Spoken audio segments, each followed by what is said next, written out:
Alright, so in this car, basically more or less, we're gonna change the struts. So while we change the struts, we might as well change the calipers, the rotors, and the brakes, upgrading it. But in order to change the struts, the shocks, the coilovers, and all that, what you have to do is remove these panels in order to get this plastic out. So in order to remove these, you have to remove the bottom seat, which you have to unclip it here, and then there's a screw in the back that holds the seat down. So you have to take out this back seat in order to do that. Fortunately for us, the bottom seat wasn't attached, so it was easy for us to take it out. But remember, your goal is to take this plastic out because the nuts for the shocks is there. And we're gonna change it to these coilovers right here.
So now, what you have to do is, you have to take off this screw. The nuts on the other side, which is right here.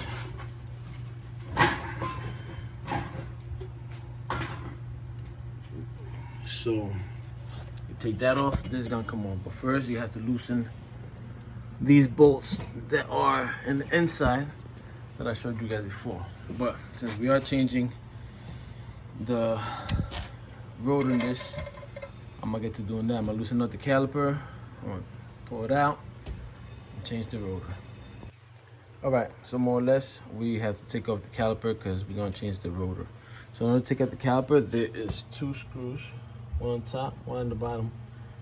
As soon as those 2 are out, just one leg. One here, and the other one is right here.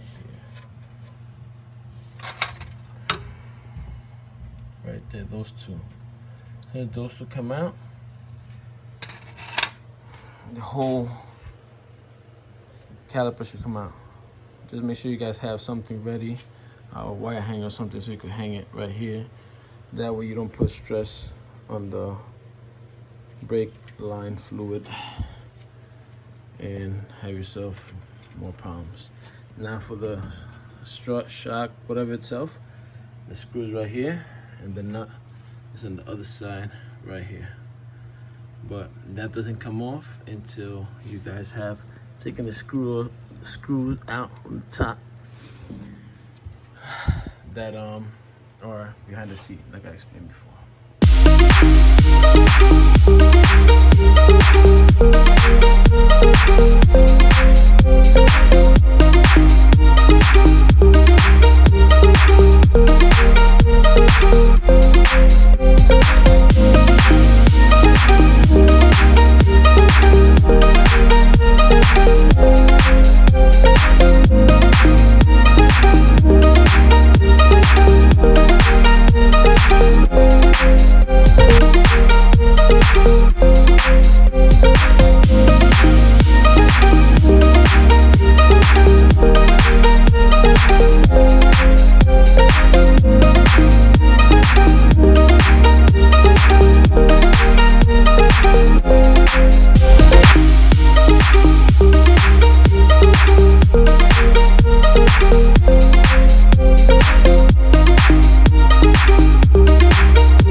so basically when you unscrew this, right, and the nuts on this side, you have to put what I've used, a fiddle screwdriver.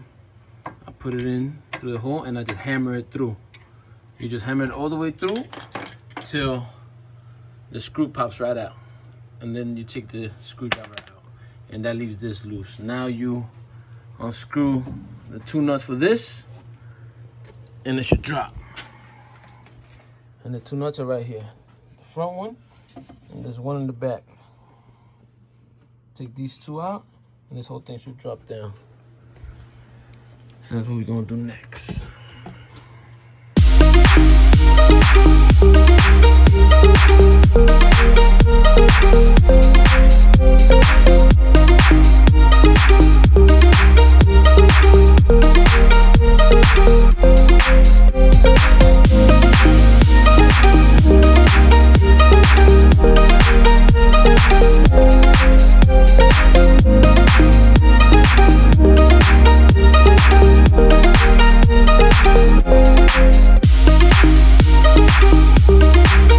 Alright, so these are the 2 Hart joints that we're about to put in.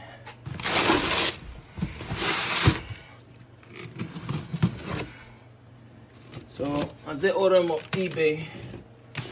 They were about $700, more or less.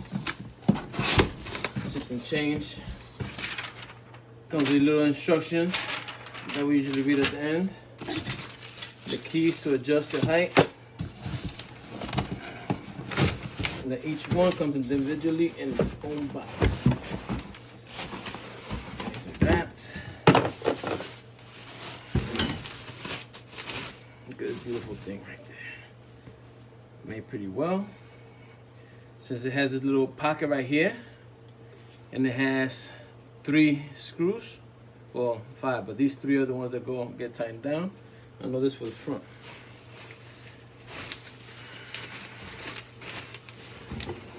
So don't forget that, guys.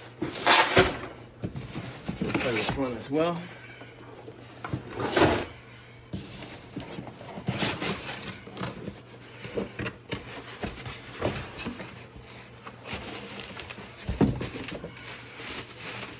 So this one has a 2. And it has the little piece where the screw goes in. Now, this is basically to make your ride higher or lower. What you do is you gotta tighten these up. That's why you got this little key.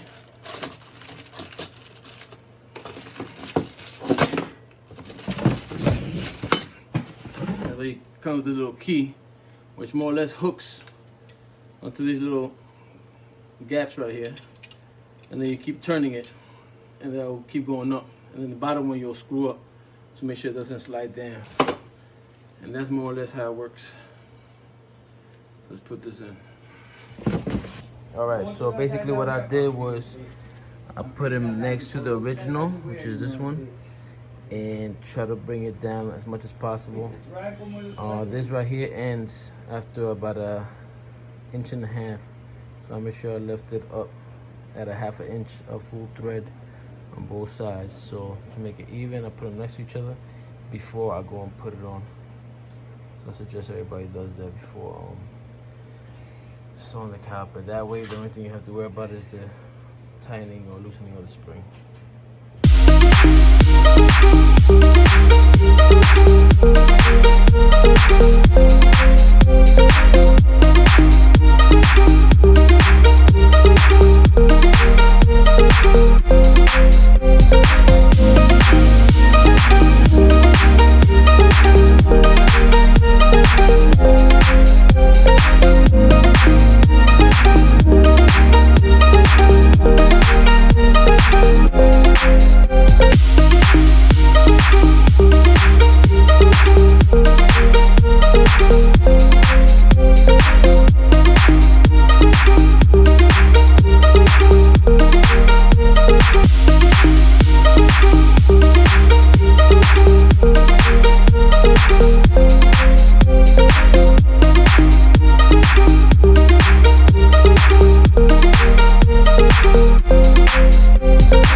right, so more or less, I put all the tires on, I dropped the car, I saw what needed to go up and what needed to go down.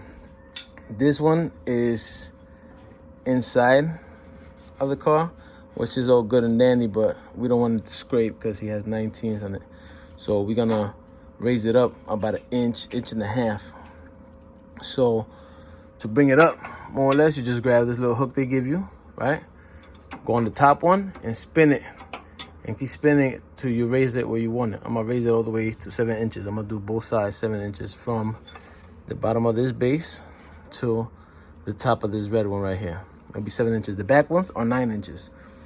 After that, I'm gonna hold on to this with this one. I'm gonna hold on to the top with this one, and I'm gonna spin in the opposite direction with this one to tighten it up to make sure it doesn't go nowhere. Same thing with the bottom. You want to make sure you tighten up the bottom as tight as you can so that it doesn't start to spin around. Not that it's going to, but just to make sure for safety purposes. So that's how you adjust the height on the car once you put the coils in.